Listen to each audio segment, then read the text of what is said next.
अरे ये तो एक पेड़ से आवाज आ रही है, पर यहाँ कोई दिखाई क्यों नहीं दे रहा? रामू, मैं तुम्हारा कब से इंतजार कर रहा था। तुम यहाँ आने में बहुत समय लगा दिए हो। तुम कौन हो और मेरा नाम कैसे जानते हो? तुमने कई साल पहले एक मरे हुए हिरण का अंतिम संस्कार किया था। मैं उसी का रूप बोल रहा हूँ। अच्छा अच्छा, तो तुम वही हिरण की आत्मा हो। बताओ, मैं तुम्हारी क्या मदद कर सकता हूँ?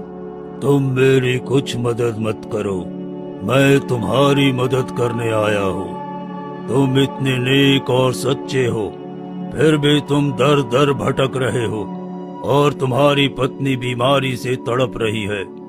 मुझे ये देखा नहीं गया, इसीलिए मैं तुम्हें कुछ देना चाहता हूँ। तभी हिरण के सामने से एक जादुई बीज प्रकट होता है। ये जादुई बीज तुम ले जाओ और अपने आंगन में लगा दो। ये तुम्हारा दुख दूर करेगा और सोने की सब्जी देगी। इससे तुम बहुत अमीर हो जाओगे। लेकिन शर्त ये है कि इसे केवल निस्वार्थ भाव से बोना है और लालच कभी मत करना, वरना इसका बुरा प्रभाव पड़ेगा। तुम नेक दिल इंसान हो, इसलिए मैं तुम्हें दे रहा हूँ। नहीं तो यहाँ एक से एक वीर इस बीज के लिए अपनी जान गंवा दिए, लेकिन वो प्राप्त नहीं कर सके। ठीक है, आपने मेरे लिए इतना कुछ सोचा, यही आपका बहुत बड़ा एहसान है। फिर रामू वो बीज लेकर घर आता है। हे भगवान, कैसी मेरी फूटी किस्मत है। दिन रात लकड़ियाँ काट कर बेचा करता हूँ, लेकिन फिर भी अपने परिवार को ढंग का भोजन नहीं दे पा रहा हूँ। मैं क्या करूँ? आज अगर लकड़ियाँ काट कर अच्छे पैसे मिल गए तो शायद मैं राधिका के लिए दवाई ले पाऊँ। इतना कहकर रामू घने जंगल की तरफ निकल पड़ता है।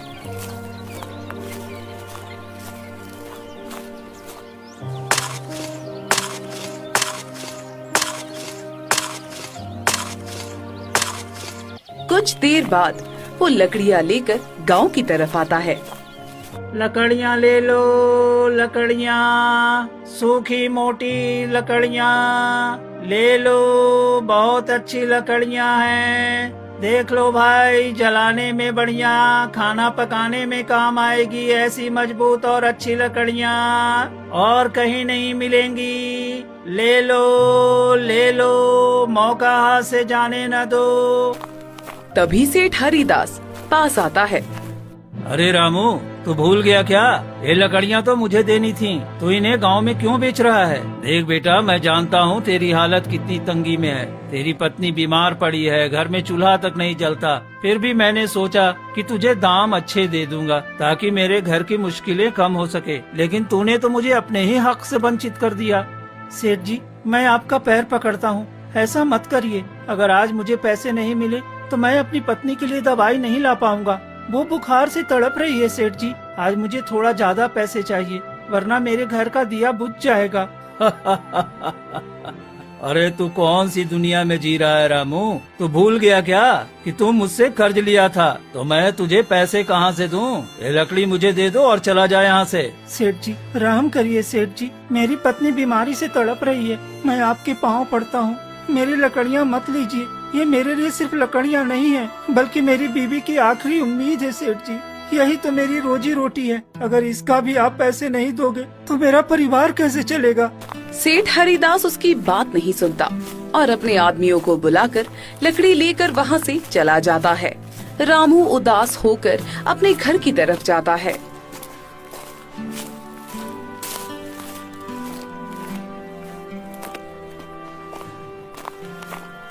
क्या हुआ जी? आज लकड़ियाँ बिकी क्या? फिर से खाली हाथ आए हैं?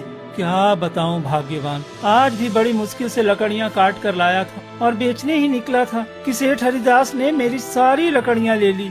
अब हम क्या करें जी? सेठ से हमने जो कर्ज लिया था उसी वजह से वो हमारी सारी लकड़ियाँ ले लेता है। ऐसे तो ना हम कर्ज चुका पाएंगे और ना ही हमारा घर ठीक से चलेगा। हम तो भूख और बीमारी से ही मर जाएंगे जी। हाँ राधिका, अब हम क्या करें? ऐसा लगता है जैसे सारी उम्मीदें छिन गई हैं और हमारे पास कोई भी रास्ता ही नहीं बचा है। एक और सिर्फ अंधेरा ही अंधेरा है और अब दिल बस टूटता जा रहा है।